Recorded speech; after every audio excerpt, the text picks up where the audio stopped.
Hello my friends, welcome back to another episode of Darksiders Warmastered edition with me, Seshto. In the last episode, we defeated Uriel. We did that. We fought the angel and sent her back to her place in this world. I don't know why I'm doing that, but we are. So we defeated Ulthane. No, we met Ulthane.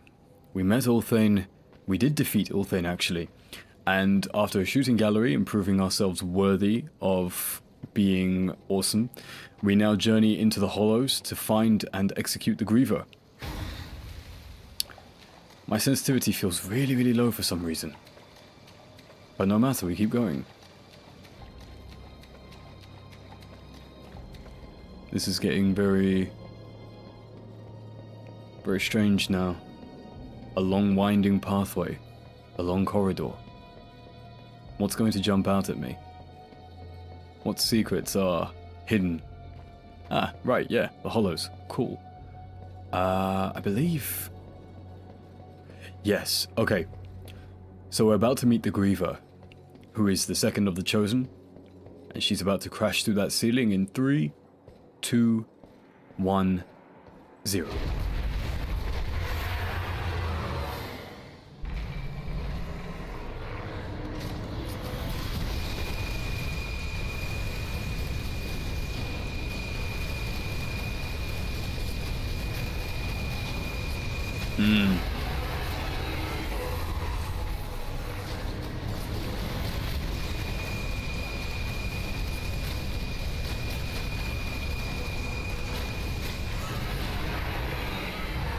Just gonna quickly... Oh, right. So I think we did the... Yes, we've done enough damage. What to do was to piss her off. Let's find her and finish the job. And don't toy around with her this time. So we journey through here. Okay. So let's see what we have to work with here. There seems to be a gigantic room full of gigantic problems, but some small enemies. So let's shadow glide over here. Not quite. But we'll take care of these enemies. And they are small enemies, so we can just grab these and rip their heads off. Like so. Okay. Now let's sort of scan around. So we need to throw a shadow bomb onto this growth. If I can aim. Okay. Now we need to ignite the shadow bomb somehow. Ah, cool. Yeah, so there's a switch here. Now the memory is starting to flow back to me. I believe it's about transferring the gas and the fire from broken gas pipe to broken gas pipe using our trusty crossblade. So that's cool. Let's highlight all of... Ooh, excuse me. Let's highlight all of these guys and just throw our crossblade. But our crossblade is not strong enough. The humanity.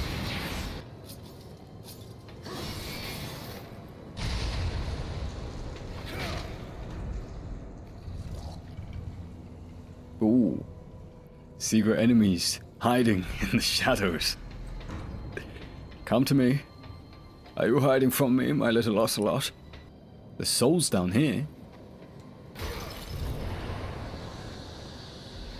And an artifact. Plop.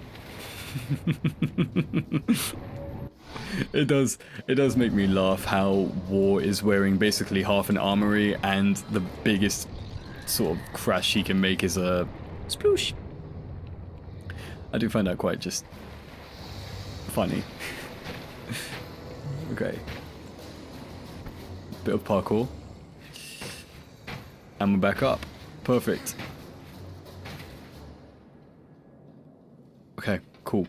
So we need to travel on. Alright, next room. That's actually a very nice encounter. Ah! I recognize this room. There's something in here.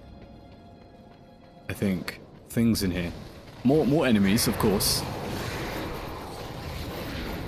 Ooh. 1 second. I know it's highly invasive, but this game is insanely loud in my headphones. Sound is not my friend. It's not. I have trouble with sound. But I'm learning. And that's the most important part. A willingness to learn. And a penchant for destruction. Oh no. Why? Why? Why this enemy? Please. Game. Relax this enemy. You're doing too much. Relax, relax. Alright, let's do some stone skin.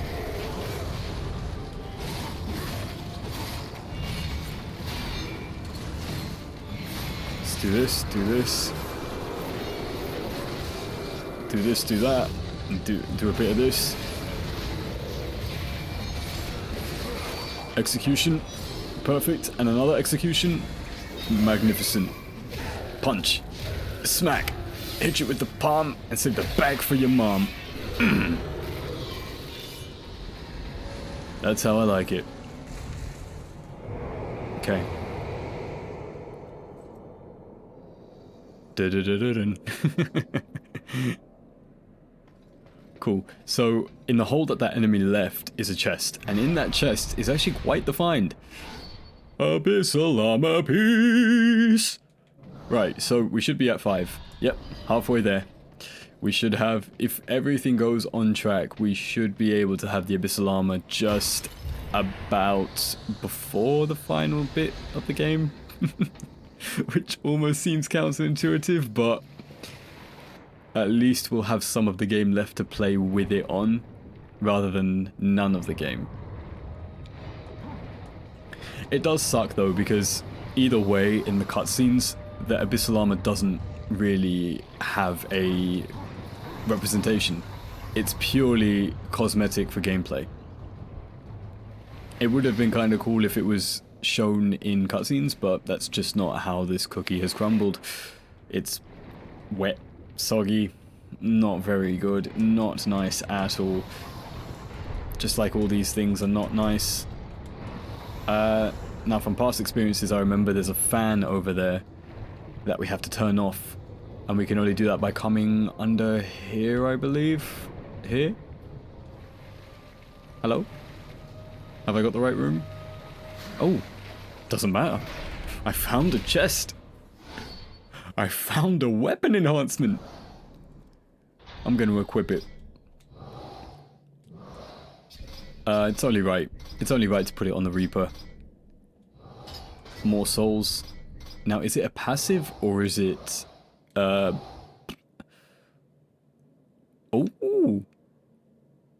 So, additional rewards when assigned to the scythe. So that's good. So some weapon enhancements do have multi-layered abilities dependent on certain conditions, which is actually quite a neat feature. I don't think the second one had that kind of, or the third, or Genesis even had that kind of synergy. And a free Wrath Shard. Nice. I'd be a fool to miss that one. So we take this and that should stop. Yeah, cool. So that stops the fan, which allows us to swim past and progress on our journey. Da-da-da-da-dun. But yeah, I don't think the other games really had that synergy aspect, where if you equipped it on a certain weapon or a certain piece of armor, you gain certain buffs or certain benefits. Yeah, I think this might have been the only game that did it in the series. Weird. Oh. Oop, oop, oop, oop, oop. I'm being attacked by diabolical fishmen. I'm guessing the Beholder's Key. Yeah. So let's just backtrack. Backtrack. Who's placing these keys, by the way? These keys just seem to be appearing out of nowhere in very convenient places. Surely if you've locked a door like this, you don't really fancy putting the key somewhere nearby for anyone to discover. But it doesn't matter, because we are on our way to a much better life. The life of crystal destruction. We're becoming miners.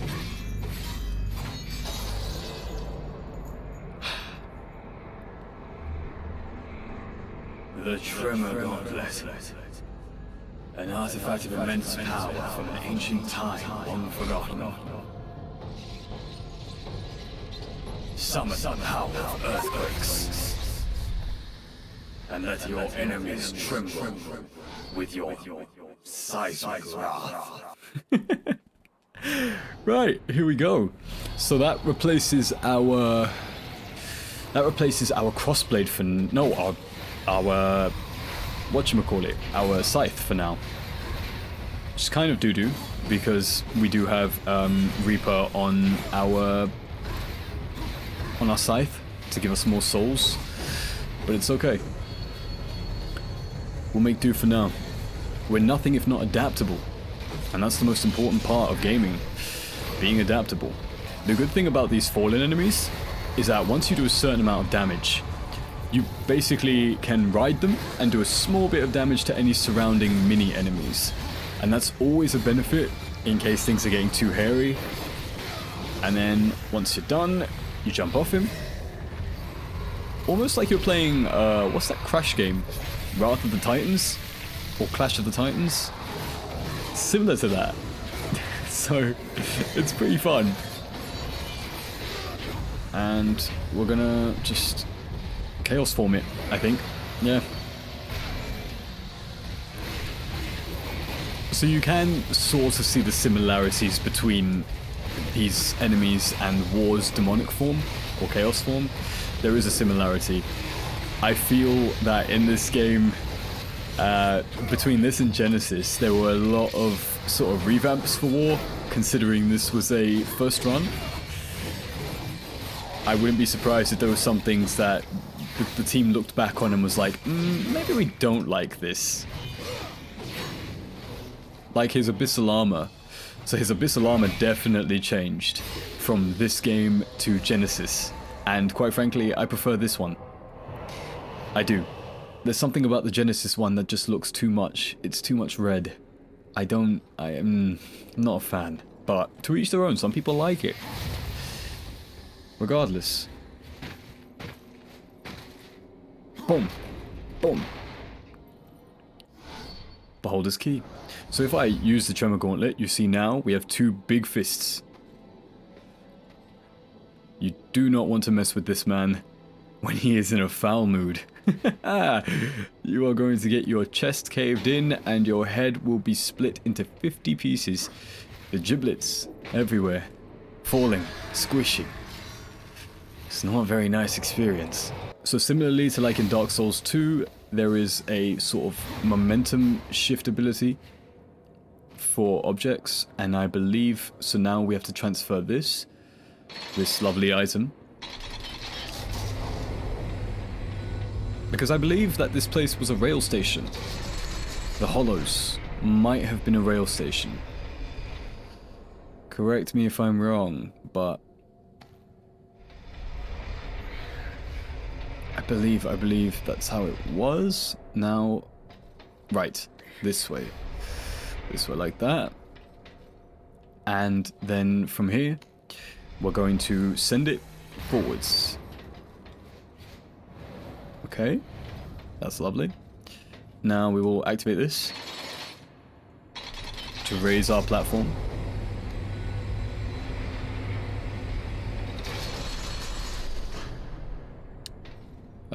What happened? What happened? Ah, yes. We have to come over to here. There it is. Right. Now, I think I might have screwed myself, because I don't believe I can go back. Yep. Oh, okay. So we'll hit this, and that should lower this platform. And then from there, let's just quickly hop back over. There we go. There we go. And that should give us ample space to send it perfectly. And then from here, I believe Where are we going from here? Ah, right. So then we elevate the platform again. Because the whole reason we were doing this is because we're too short. Yes, that's right. The 9-foot-tall wall is too short to reach this path, so we need a little bit of a booster seat. Puzzle completed. And more winding corridors. Great. I love winding corridors.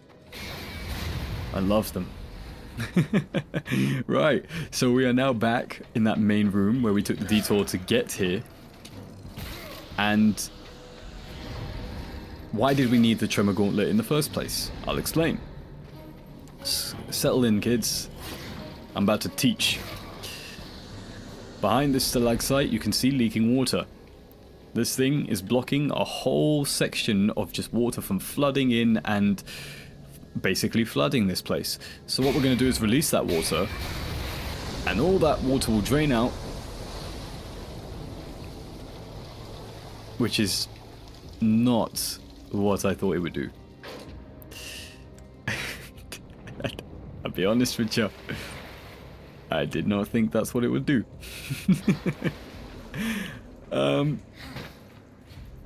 What did that do? Oh, it opened up a new area. I see. No, but it did flood the water. Yeah, so oh, okay. No, I see what it did. So it flooded the water from the other area, and it put it all in here so that we can come into here and grab a map. So there we go. Everything's working out just fine. And I think here is another puzzle. Clearly, we have to go smash this thing to bits. And we can't reach up there. So we need to push this thing in so that we can. Because again, like I said, the 9-foot-tall wall seems to have a height issue. Aha!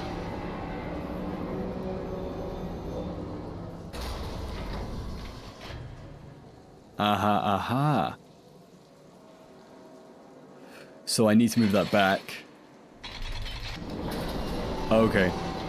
Okay.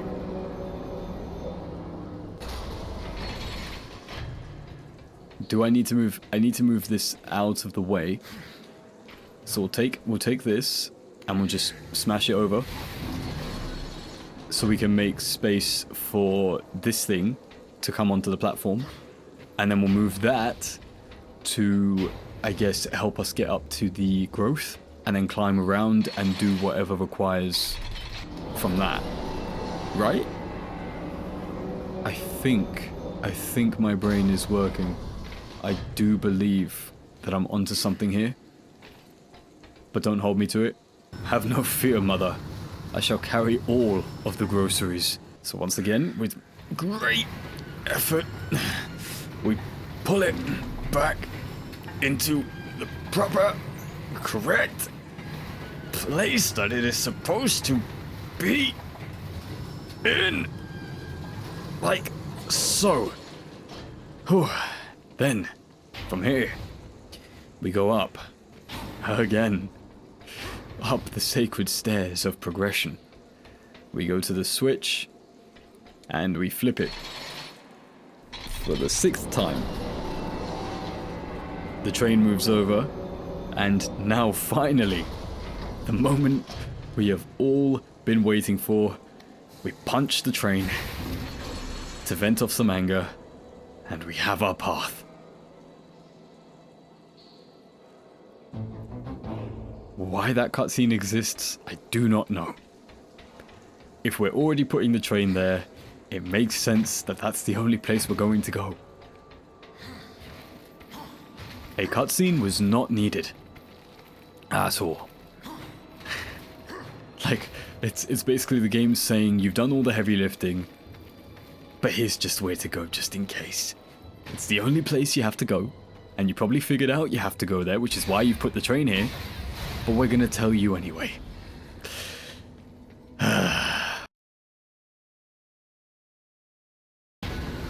Be quick, be quick, be quick.